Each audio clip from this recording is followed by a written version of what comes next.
Turn up the volume on communities of color in the climate conversation. Connect everyday people with the resources they need to survive and thrive, and highlight frontline climate justice crusaders of color throughout this year. KBLA Talk 1580 will be bringing you insightful interviews on all of our shows to help raise your climate IQ. Each quarter this year, we will also be hosting free climate events in various communities throughout the city with food, fun, and forward-thinking conversations. Thanks to partners like LADWP, Metro, Caltrans, the Sierra Club, the California Community Foundation, the California Endowment, AQMD, MWD, and more. You'll also be hearing more about a couple of national town halls broadcasting live from Los Angeles, to which you will be invited. And we'll be rolling out a robust social media campaign on all our platforms, as well as an outdoor media campaign, all designed to educate, enlighten, and empower you in our fight for climate justice. We want cleaner air. Caring about the community means caring about the climate. At KBLA Talk 1580, we believe that we really can change the world. If we care enough. If we care enough. If we care enough. If we care enough. If we care enough. If we care enough. First things first.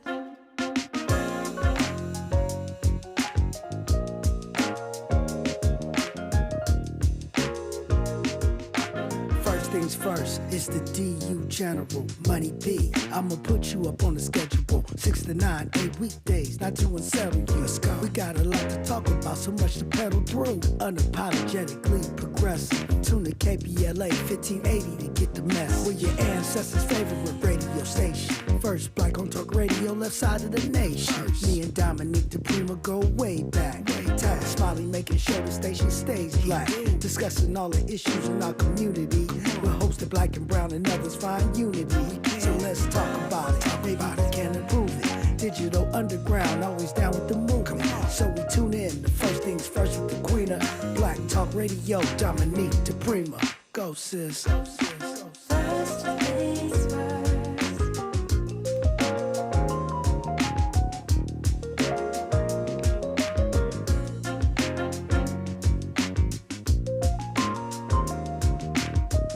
KBLA Talk 1580. Good morning and God bless. I'm Dominique DiPrima. The show is First Things First. And my first thing today, yesterday and tomorrow, giving thanks, giving praises, and asking for blessings from God, asking for the blessings of the ancestors and the elders.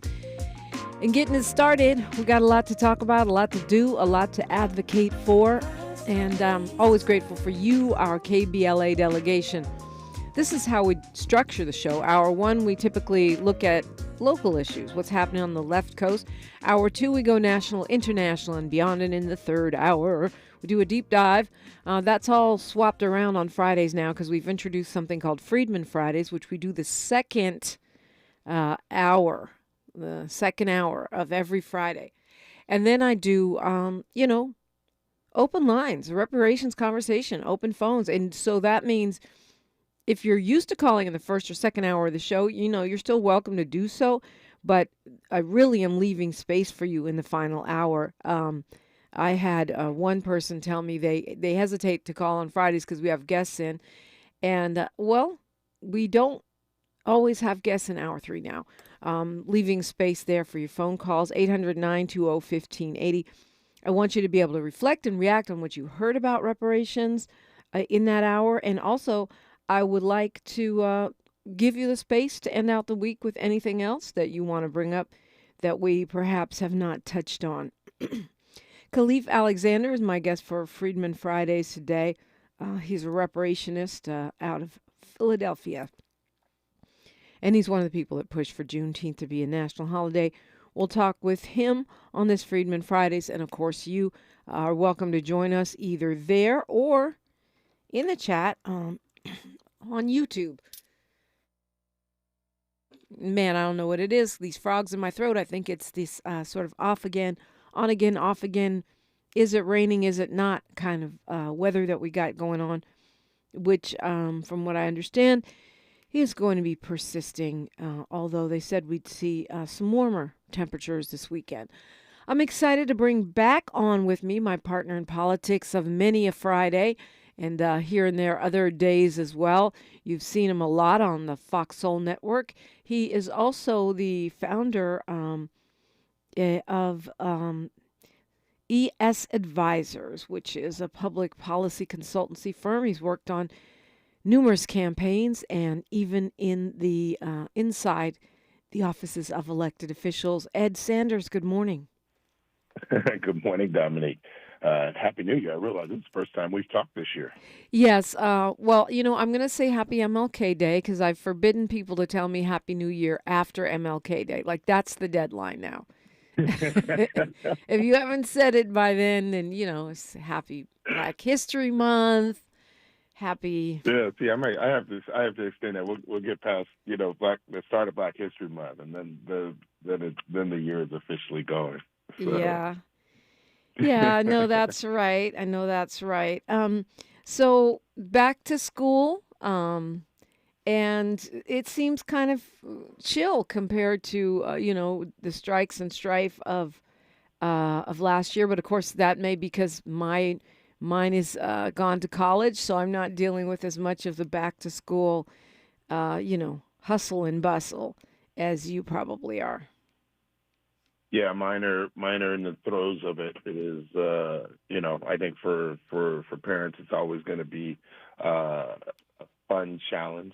I think, after the holiday break, you see the traffic start to pick up on the streets, and we're back to it, I guess is the way to say it.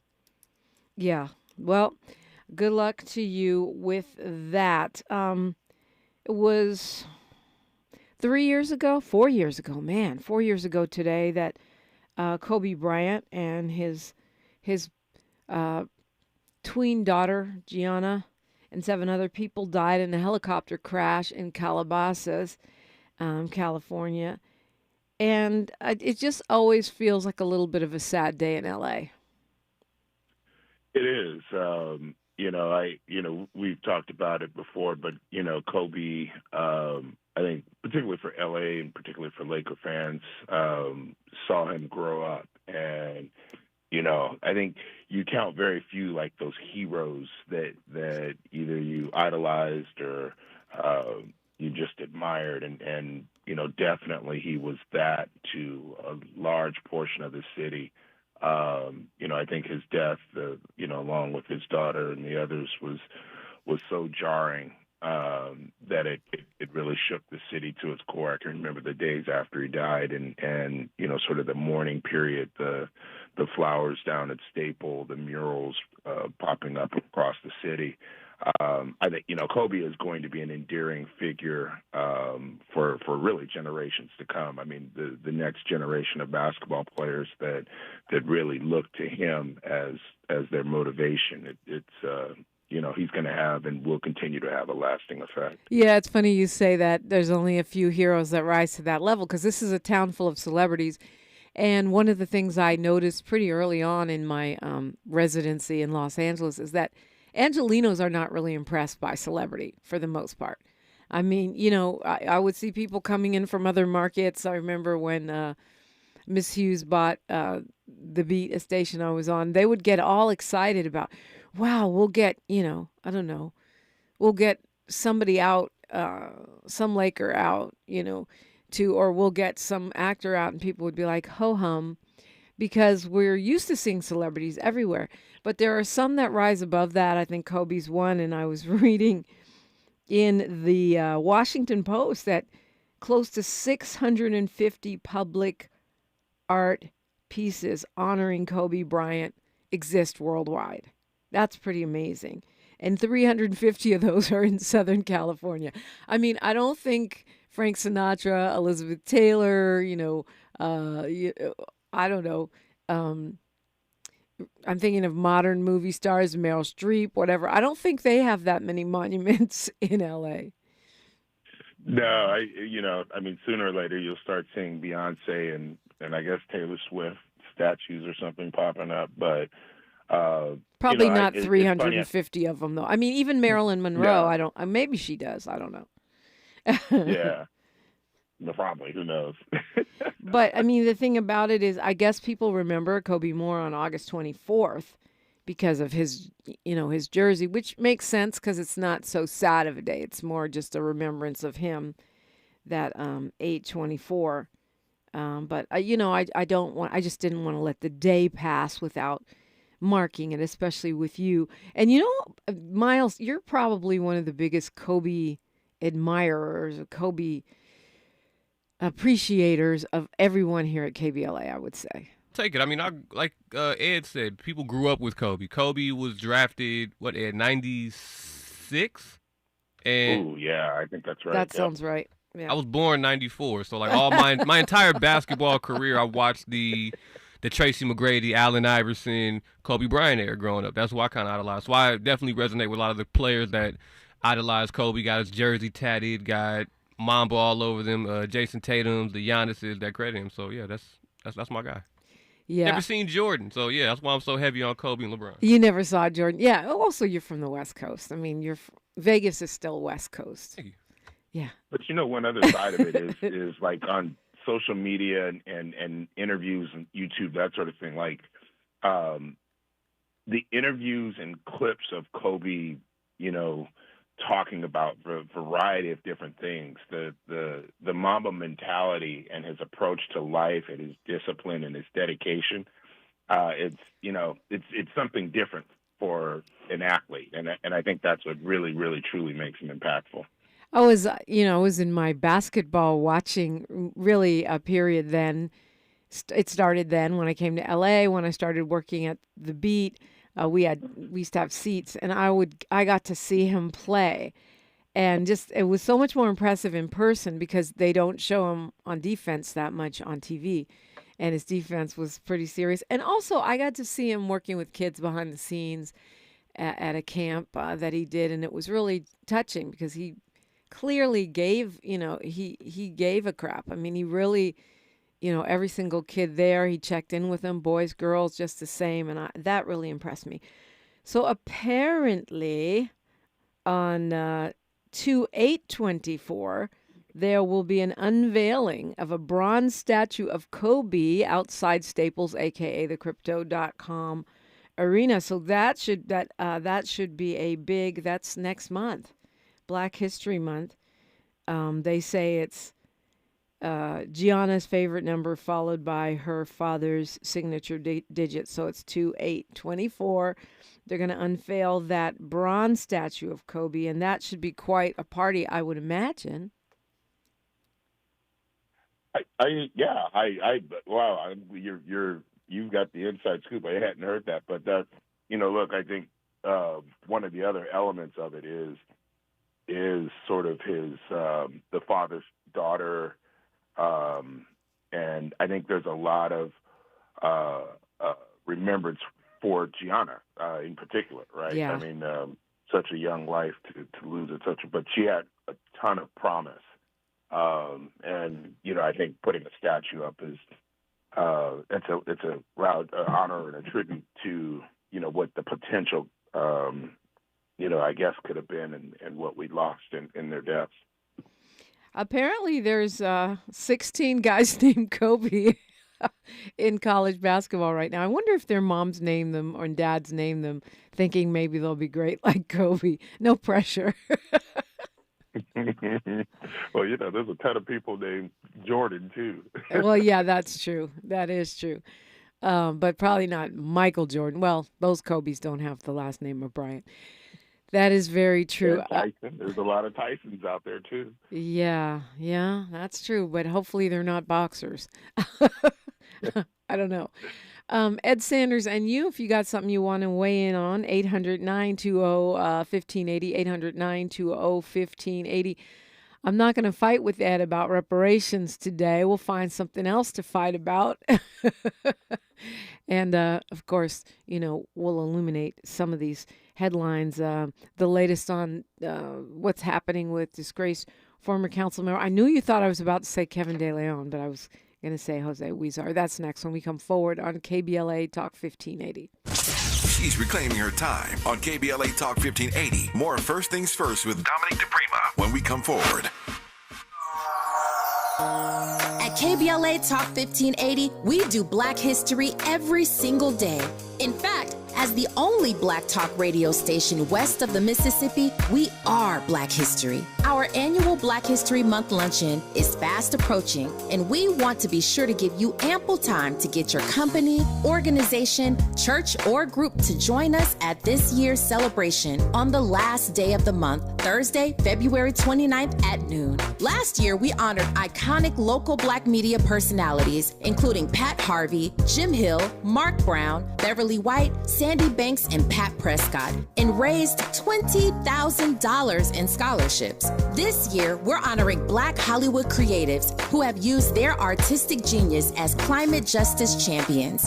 At this year's luncheon, we will be showcasing and sharing their inspiring work on our big screen. Plus, a scrumptious meal, live music, great company, and lots of fun with your favorite KBLA Talk 1580 hosts. So contact us today at info@smileyAudiomedia.com or call 323-290-4690.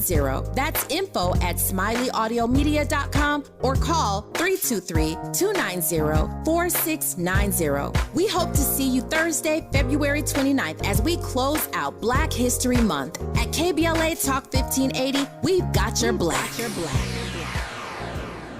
So, does anyone else's family and home need a little winter pick-me-up? If so, you've got to go to Kohl's right now. I just saved big during their winter event. I got storage bins for just $15.99 that are so needed around the house. Then I got my kids new winter coats for 50% off, and my husband some stylish boots for $29.99. Plus, because I earned Kohl's Cash on it all, I can't wait to treat myself next time. Thank you, Kohl's. Select styles, some exclusions apply. Offers valid through January 28th. See store or Kohl's.com for details. We're for Washington. We love Febrez's new scent. Refresh and energize. So much we made a song about it.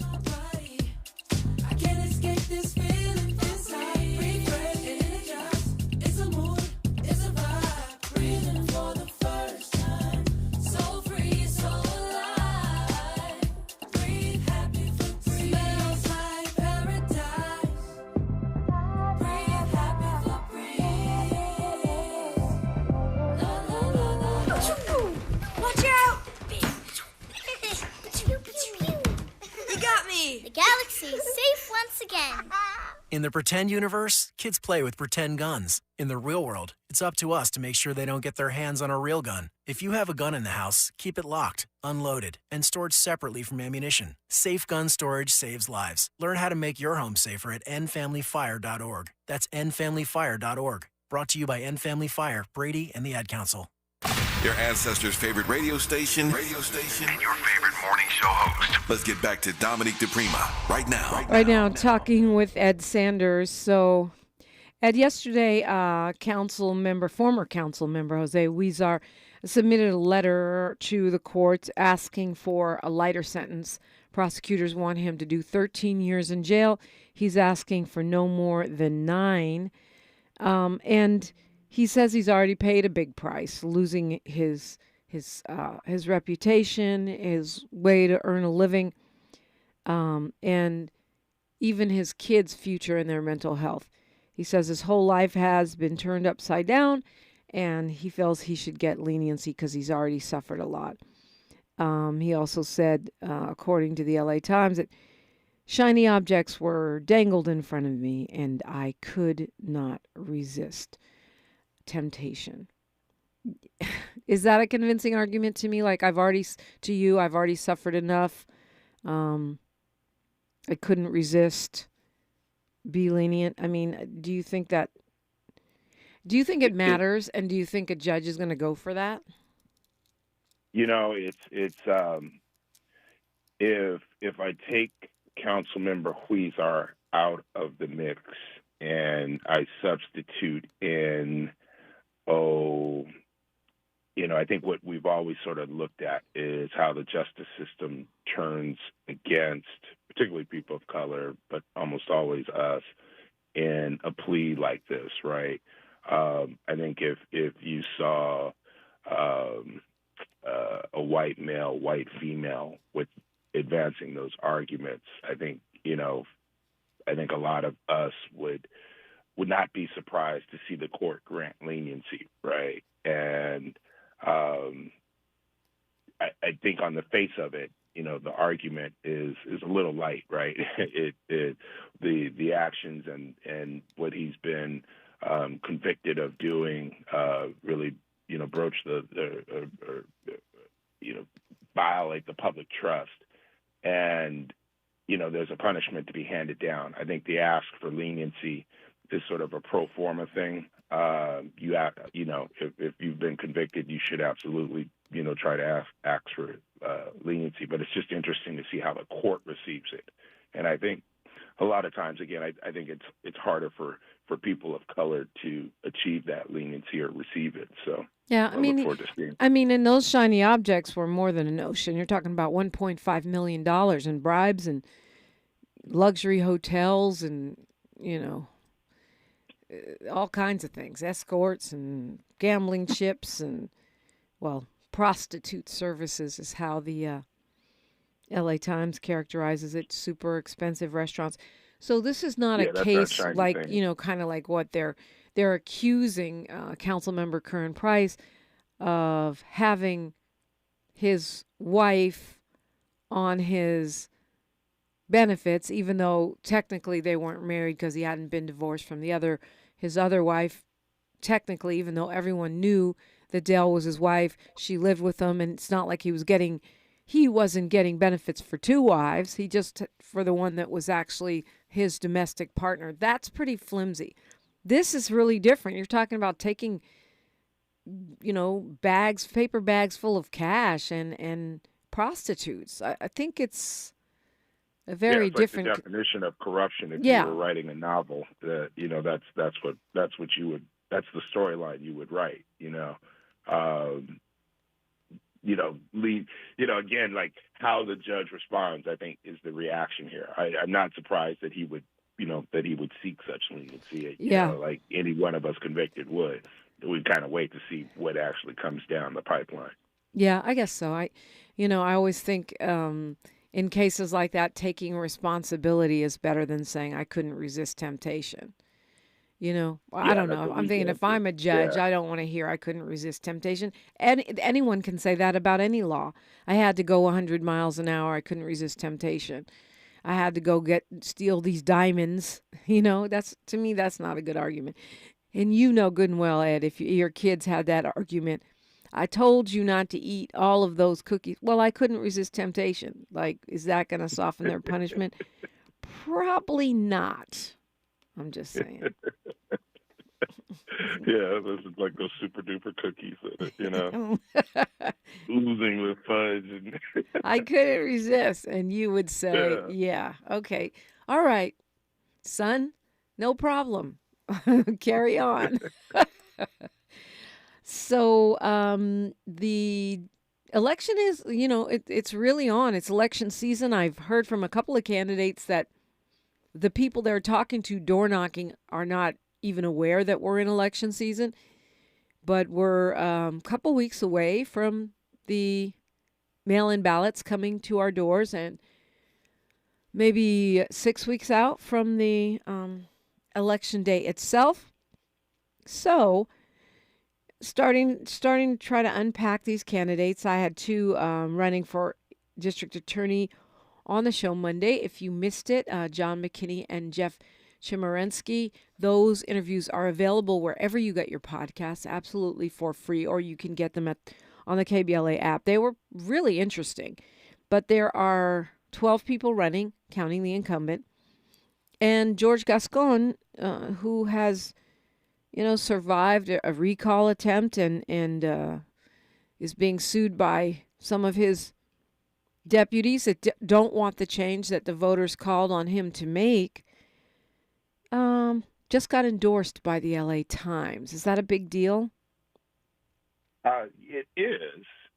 It's also surprising, right? I thought the Times gave a lot of airtime to you referenced sort of the base of district attorneys that were, really just sort of thwarting Gascon at every turn. And, the way their messaging was covered, has really harmed Gascon, right? Like he's in this vulnerable position because of this coordinated attack on him.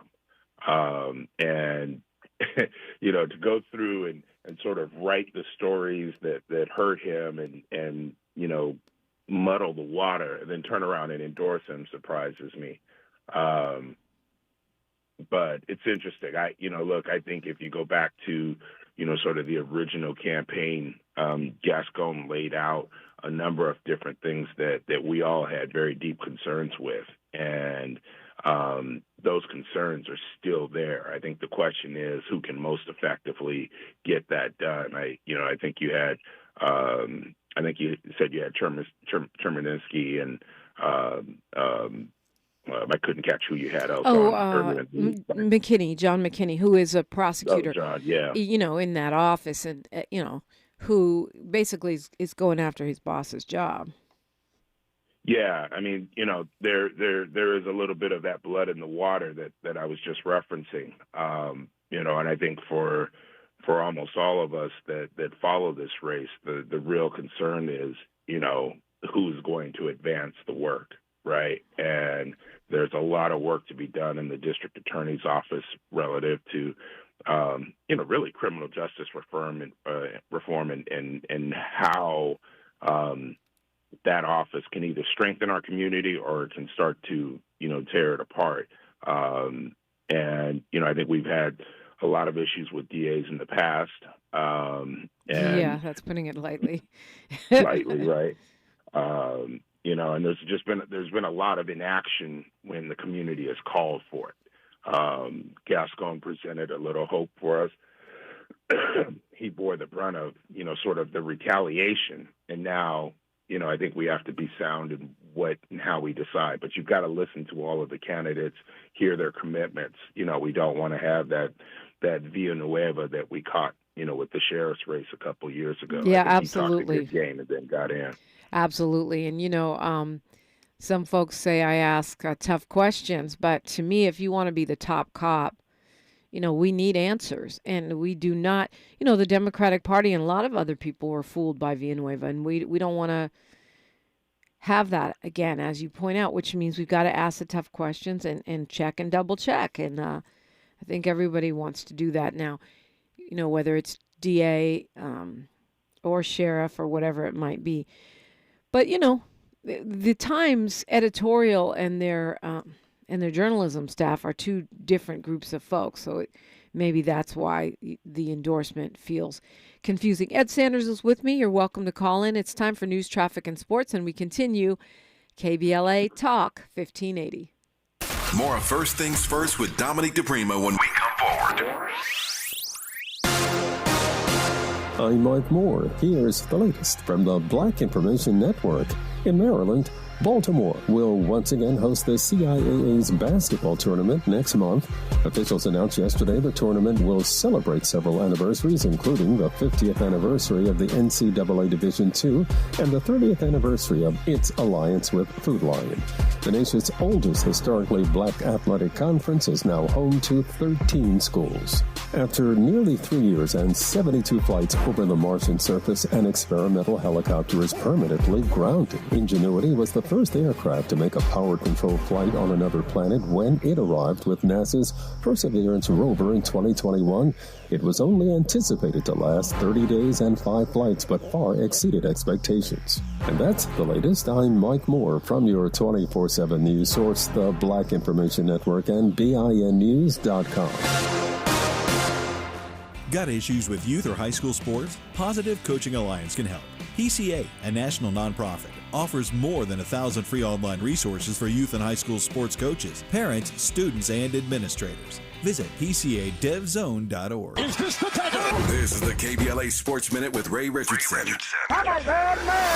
The Lakers scored a season-high 141 points last night in their win over Chicago. LeBron led the Lakers with 25 points and 12 assists. Before the game, LeBron found out that he will be the first player in NBA history to appear in 20 All-Star games. We're about to find out how good the Clippers really are The Clippers begin a 7-game Eastern road trip tonight in Toronto. The Clippers are 14 games over 500 and have the third best record in the Western Conference. Congratulations to Raheem Morris, the Rams defensive coordinator the past 3 seasons. The Atlanta Falcons hired Morris as their new head coach. There are now 6 black head coaches in the NFL. 2 openings are still on the board, Seattle and Magic Johnson's Washington Commanders. No debates, no speculation, just the info you need. That's your KBLA Sports Minute. I'm Ray Richardson. More news, opinions, and conversation when we come forward on KBLA Talk 1580. Got me a damn girl on my team. At KBLA Talk 1580, we believe we have the best tag team in morning radio. Dominique DiPrima and Tavis Smiley. As the first black woman in Los Angeles to anchor a morning drive talk radio show, Dominique covers local politics like a blanket. Weekday mornings from 6 a.m. to 9 a.m. At 9 a.m., Dominique passes the baton to Tavis Smiley, who talks to everybody about everything every day until 12 noon. KBLA's dynamic duo, Dominique and Tavis. It's no wonder the LA Civil Rights Department is honoring Dominique DiPrima this year at its Tell Our Story honoring black journalist leaders and storytellers event, Thursday, February 8th. Or that the John M. Langston Bar Association of Los Angeles is honoring Tavis Smiley at its 47th Annual Installation and Scholarship Awards Gala with its Community Impact Award on February 10th. We couldn't be more proud of Dominique and Tavis, who make black history every day, not just in February. If you're missing Dominique and Tavis weekday mornings on KBLA Talk 1580, you're missing out. We're KBLA Talk 1580, and we've got your black. Holla, yeah. What's up? I'm Danelle Riley, FAMU alumni and creator of the HBCU Culture Shop. I am so proud of my new partnership with Black Beyond Measure and Target. They help me elevate community pride with my HBCU designs and continue to support Black creators and entrepreneurs with Target HBCU challenges, scholarship programs, and campus collaborations. Let's come together this homecoming season and beyond. Shop my brand and discover other Black-owned products at target.com/blackbeyondmeasure. We all agree that America has a very serious problem. Okay, KBLA delegation, we need your help as we launch our 2024 Climate Justice Campaign. We would deeply appreciate you going to our KBLA 1580 website and filling out a short climate justice survey, which will help us better serve our beloved community as we build out this campaign. It'll take you just a few short minutes to complete the online survey, and the information you provide us will be invaluable as we do our part to hold folk accountable and amplify the voices of our people in this climate conversation. When you take the survey, you'll be automatically entered to win seats at our annual Black History Month luncheon, Thursday, February 29th. So, hit our website at KBLA 1580. Help us out by taking the short climate justice campaign survey, and you could be our guest at our annual Black History Month luncheon, Thursday, February 29th. Thank you in advance for your consideration and cooperation. At KBLA Talk 1580, we care about the community, we care about the climate.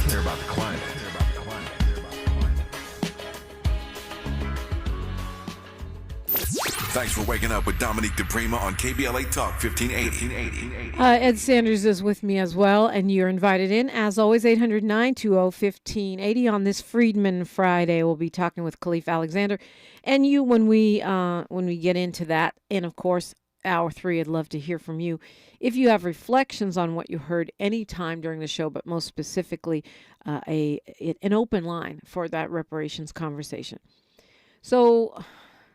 Ed Sanders, the DA's race is probably, I would say, the most important race that we have, arguably, coming up in this March primary. And the thing about it, the thing about Gascon, you were talking about how he really took the hit for this wave of progressive voting that we asked for, real reform inside criminal justice. And now we've seen not just Gascon, but other progressive prosecutors targeted, Chesapeake in San Francisco, Marilyn Mosby. And so, it's become a national story. I see Fox News reporting on Gascon's every move and trying to undermine the narrative about him.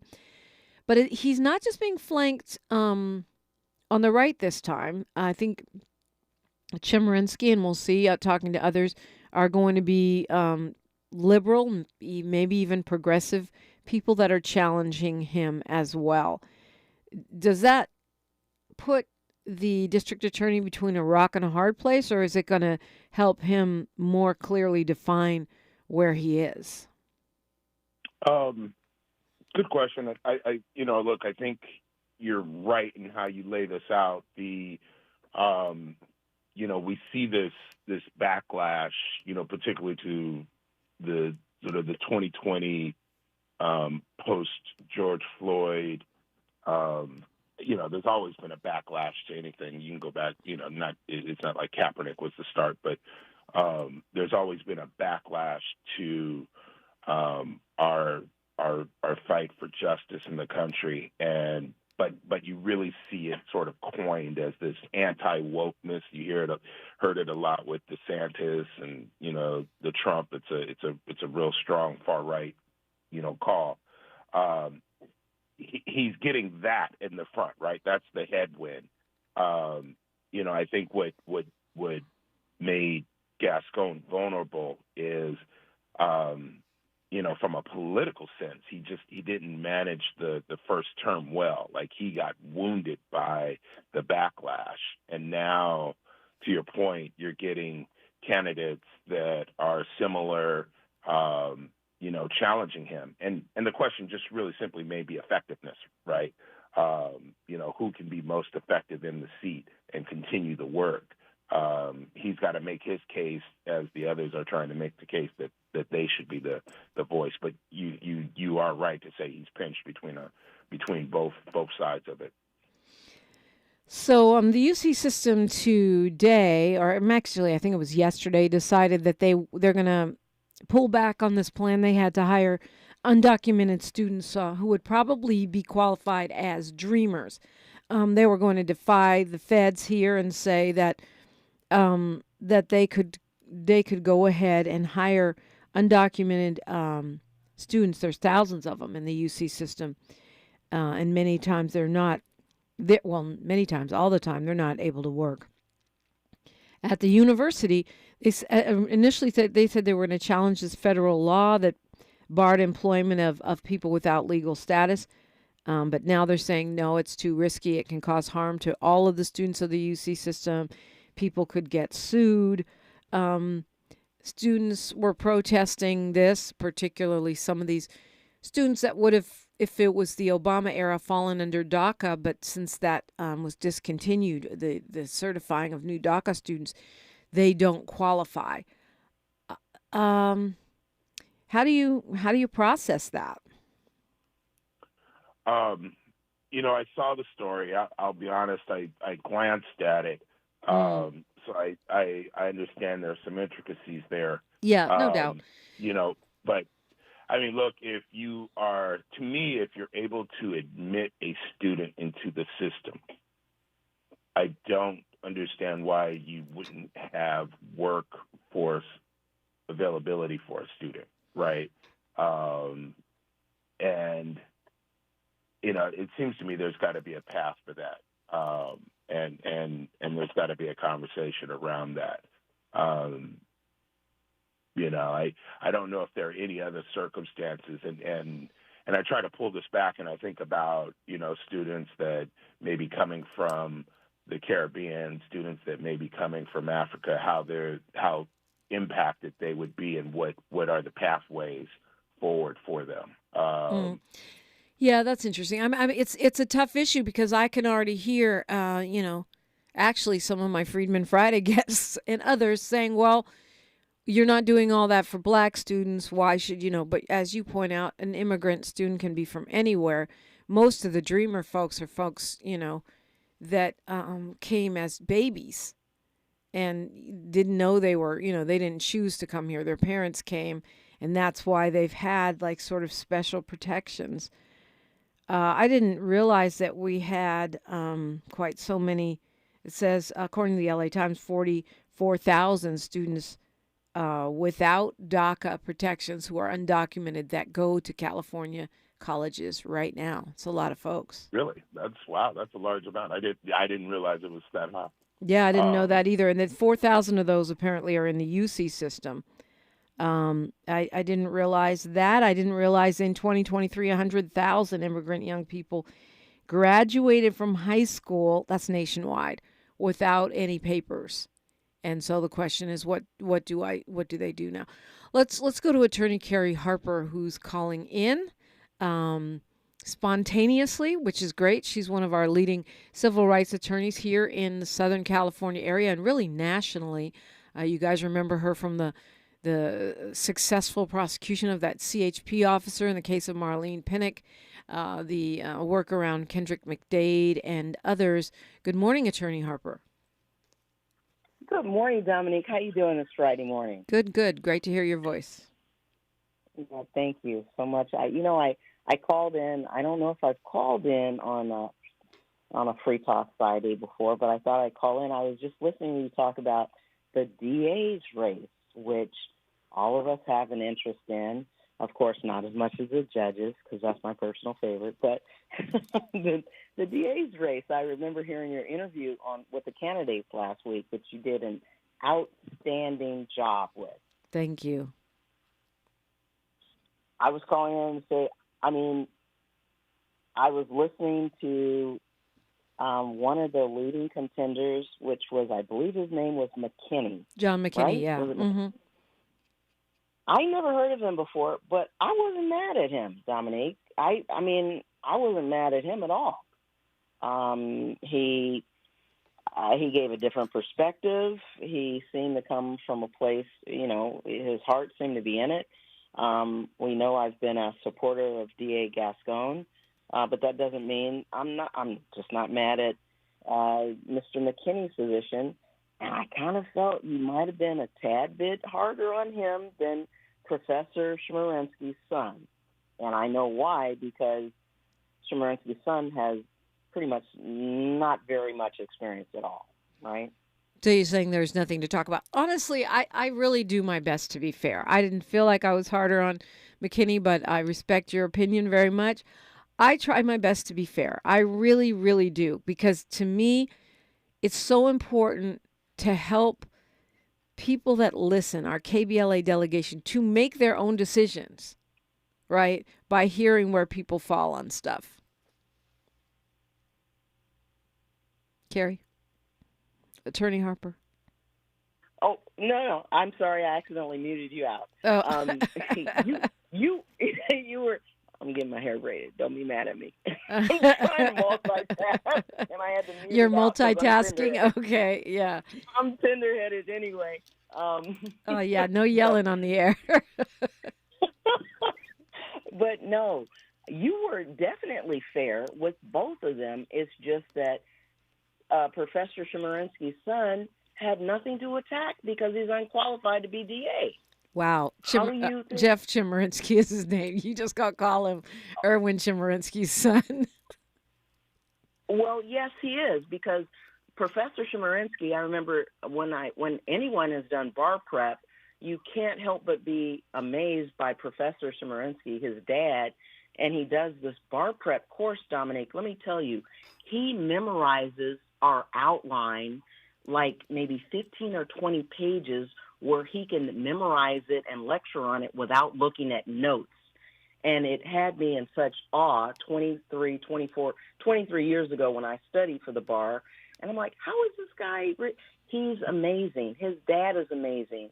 And so, of course, his son can take time off and not have to work so he can campaign criticizing our current hardworking DA. I mean, you and I, we hardworking folks. I think both of us have been up since 4 a.m. working, but, his son can take time off just to campaign and criticize the current DA. We all aspire to be able to live off somebody else's dime, but I'm not criticizing. That's my personal opinion. Okay, Ed, do you want to add anything to what Attorney Carrie Harper said? I was Attorney Harper. Jeff, I thought was in a role with the U.S. Attorney's office. He's stepped down to campaign at the moment. He's not doing. Okay. But yeah, he did have a job. Right. It's not like he was just kicking back. his whole life. I thought it was a pretty important job, wasn't it? The organized crime division. Yeah. Office. So I mean, I just want to be fair to that record. It ultimately the question or what I was saying prior to, earlier was that look, when you look at criminal justice, when you look at this office, I think a lot of the listeners are looking at it from the standpoint of how do we make this office more just for our community? And I think the issue still remains, has Gascon been effective? I think, his first term for his campaign, he laid out everything we wanted to hear, but questioned whether he had been effective in the office. And if you think he can be effective, then he's your guy. But if you don't, then you got to look at the other candidates from McKinney to Terminsky to the other 10 and see what is the best answer. Of which there are many, right? There's a whole dozen. Yeah, there's a whole dozen to choose from, and we've reached out to all of them. So you'll hear from all the ones that think that it's worthwhile coming on KBLA Talk 1580. We always reach out to all the candidates. Attorney Harper, I got to ask you real quick, are there any judicial candidates that you're particularly tracking? Because you tend to find these folks that we may not be paying attention to, like Holly Hancock, right, who ended up eventually winning. So anybody you're tracking that we should look at or research? Well, Dominique, I'm waiting because I want to be fair in that area. Because okay. they don't get a chance, unlike the DA's office or any other political position, the judges don't get a chance to be in attack mode against their opponents. They depend on subordinates or other people supporting them to attack. So they can't fight back. So I'm not going to say anything about the judicial candidates, but the DA candidates, they can go after their opponents, unlike the judges. So right, I'm not tracking. And they are, that's for sure. Right. They are. definitely are. I'm not tracking one of the judicial candidates. I'm following all of them, and I'd be interested in hearing positions from all of them because that, to me, as you know, that's the most important thing because as you recall the candidate Kinney saying, he resorted back to, well, the judge will decide bail. Well, the judge will decide what's right. It always ends up in the judge's hands. So that should be the most important concern. So I'm going to treat that with kid gloves. But go back to this Chemerinsky's son. Yeah, he may have gotten hired at the AUSA's office and been a prosecutor there, but he's not even qualified to run for judge based on what I heard because you need 10 years in to even run for judge. So why not take a couple of shots at DA Gascon, and that way maybe he might run for judge. I don't know the guy. I don't have a dog in the horse. I don't want to bash him. Right. But I'm not mad at the platform of the real viable candidate, which is the McKinney guy. I don't know him, but his stories seem to resonate with me. Hold that thought. Others. Hold that thought. I'm up against the clock here. Attorney Carrie Harper weighing in with us this morning. Ed Sanders and Dominique DiPrima for KBLA Talk 1580. KBLA Talk 1580 is an intervention. When we come forward, includes you. KBLA Talk 1580, turning pain into power.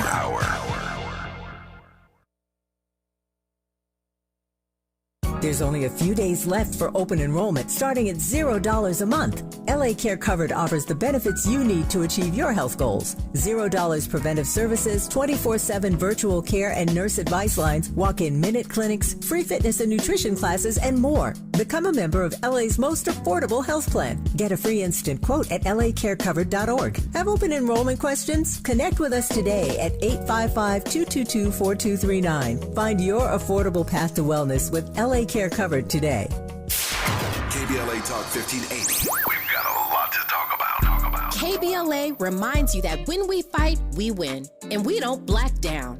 LA Community Action Network, or LA CAN, was formed in 1999 when 25 residents of downtown LA came together and acknowledged the problems that existed in their community and made a commitment to do something about those problems, to stand together, organize, and become a force in the community that demands change. Civil rights and preventing the criminalization of poverty are their core projects. In addition, they take on women's rights, the human right to housing, and healthy food access. LA CAN also has projects focused on economic development, civic participation, voter engagement, and community media. While downtown LA remains their home base, with a particular emphasis on the Skid Row community, in 2007 they expanded their housing and healthy food access work into South Central Los Angeles. LA CAN believes that power for low-income people and people of color is achieved through a large, active, and well-informed member base that utilizes a multitude of methods to advance their messages and goals.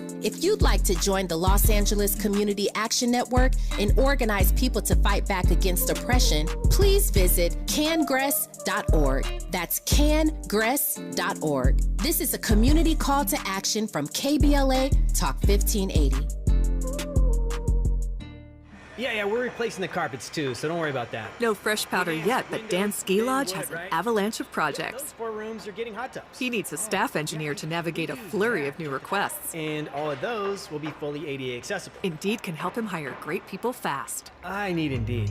Indeed you do. You can schedule and conduct virtual interviews all from your employer dashboard. Visit Indeed.com/credit and get $75 towards your first sponsored job. Terms and conditions apply. This is KBLA Talk 1580, where everybody is somebody and nobody is a stranger. You belong here. And we're talking with Ed Sanders. Attorney Carrie Harper called in to join us as well. Speaking on the judges, and next week sometime, I think it might be Tuesday, we have, yes, it is Tuesday, we have the Defenders of Justice. They have a slate again. Put forth by La Defensa of people running for judge, a Deputy DA, Erica J. Wiley, Deputy Public Defender, George Turner, and criminal defense lawyer, Lachey Henderson will be in. And, of course, we're reaching out to all the other folks that are running, but, defenders of justice, because they were here. They had a slate that came on last time. They were quick to respond to our outreach. And Attorney Carrie Harper, you were saying something about judges. I wanted to let you complete that thought. No, I was just saying, Dominique, that I try to treat that with kid gloves. I mean, I speak a little bit more freely about the DA candidates because they can actually fight back. The judicial candidates, you'll always hear them referring to what they're being very cautious because they have to appear impartial and unbiased, where the other candidates, they can kind of mix it up a little bit more. All the other candidates can. So I'm not really going to weigh in so much on the judges. I'd be willing to come in and assist with other aspects of the judicial candidates. But today I called in about the DA candidate, and I hear Ed talking about DA Gascon, his initial when he came in at the beginning and what has he done lately. I think he's done a great job. My personal opinion is that he's done a good job. I just said that I wasn't mad at the candidate McKinney. I think the other candidate, the professor's son, is not qualified, and McKinney did a good job in your interview last week. Ed, any thoughts on that? You wanna you wanna weigh in? I mean, you kind of already did in saying, well, Chemerinsky did have a pretty impressive job, but anything else you want to say? No, look, as we always talk about with the judicial races, right? And I tend to weigh in with you and the show from the political sense. Judicial candidates go through an electoral process. They are such the down ticket, and they don't garner the attention and the scrutiny that they should. I think the point that and the role that the judicial candidates can play in our lives, the judges play in our lives, is so critical and important. that even for us as a community, we have got to find more ways to screen them, right? It's a lot of times people are just sort of checking the judge just based on the ballot designation. And we've got to do a better way of sourcing, raising money for, in educating the electorate on the types of judges that we want to get in. Every attorney that we know knows which courts have the judges that what Ron DeSantis would call the no-nonsense judges. What we call them are just sort of, those harsh rhetoric judges that are difficult for our community, and we've got to find a way to screen that. Yeah. Well, I appreciate the conversation. And I'm going to definitely take you up on your offer of help. Carrie Harper, of course, has helped me on more than one show, getting judges in and making sure folks have a chance to really hear from as many of them as possible. We've done a pretty good job with your help. So thank you for that. Dominique, can I say one thing about the judges? The only thing I'll say about the judges that is biased is that I wish that Elizabeth Lashley Haynes would consider running again. She was one of the defenders of justice candidates that did not proceed forward last election, but by far she is the most qualified judicial candidate that I've seen, and I'm including, maybe I should include myself, but no, I'm just kidding. But she was amazingly qualified. I wish she would give it another shot to run again. You ran for judge. Would you do it again? I got smacked around a little bit, and I don't like being smacked around and not being able to fight back. I'm sorry. I just got tired of people from the outskirts making comments. So I'll take that as a no. I don't know. I'm not going to ever say, I guess in politics, are you ever supposed to say no? But I got surprised, Dominique. I got the friendly fire. Folks bloggers who once said they admired me for this and that came out and badmouthed me to this and that. It was unkind and untasteful, and I couldn't fight back as much as I would like to because of the position I was running for. Got it. But I would never say never, but I think my position as a civil rights attorney is what I should be doing now. I think God is calling me to do that right now. Okay. Or just right up at the top of the hour, Carrie, thank you so much for calling in. I appreciate you. Ed Sanders, always appreciate you. Dominique, happy New Year for the last time of the Don't month. say it. Don't say looking forward to seeing you. Yeah, that New Year thing, that's expired. You can find, speaking of expired, you can find Ed on Twitter/X, Edward M. Sanders. You can also find Attorney Harper there. I think it's Attorney Harper or Carrie Harper.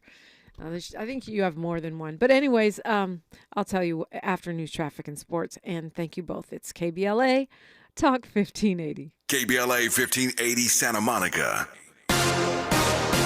I'm Mike Moore. Here's the latest from the Black Information Network. In Maryland, Baltimore will once again host the CIAA's basketball tournament next month. Officials announced yesterday the tournament will celebrate several anniversaries, including the 50th anniversary of the NCAA Division II and the 30th anniversary of its alliance with Food Lion. The nation's oldest historically black athletic conference is now home to 13 schools.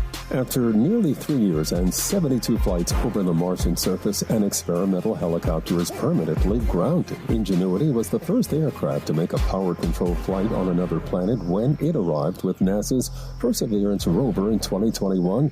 It was only anticipated to last 30 days and 5 flights, but far exceeded expectations. And that's the latest. I'm Mike Moore from your 24/7 news source, the Black Information Network, and BINnews.com.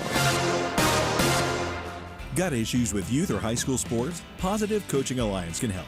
PCA, a national nonprofit, offers more than 1,000 free online resources for youth and high school sports coaches, parents, students, and administrators. Visit PCADevZone.org. This is the KBLA Sports Minute with Ray Richardson. The Lakers scored a season-high 141 points last night in their win over Chicago. LeBron led the Lakers with 25 points and 12 assists. Before the game, LeBron found out that he will be the first player in NBA history to appear in 20 All-Star games. We're about to find out how good the Clippers really are. The Clippers begin a 7-game Eastern road trip tonight in Toronto. The Clippers are 14 games over 500 and have the third best record in the Western Conference. Congratulations to Raheem Morris, the Rams defensive coordinator the past 3 seasons. The Atlanta Falcons hired Morris as their new head coach. There are now 6 black head coaches in the NFL. 2 openings are still on the board, Seattle and Magic Johnson's Washington Commanders. No debates, no speculation, just the info you need. That's your KBLA Sports Minute. I'm Ray Richardson. More news, opinions, and conversation when we come forward on KBLA Talk 1580. Climate is king. At KBLA Talk 1580, we believe that caring for the community means caring about the climate. You might have heard that we announced a pretty bold 12-month, $2 million campaign to do 4 things. Increase climate literacy, turn up the volume on communities of color in the climate conversation, connect everyday people with the resources they need to survive and thrive, and highlight frontline climate justice crusaders of color throughout this year. KBLA Talk 1580 will be bringing you insightful interviews on all of our shows to help raise your climate IQ. Each quarter this year, we will also be hosting free Sierra Club, the California Community Foundation, the California Endowment, AQMD, MWD, and more. You'll also be hearing more about a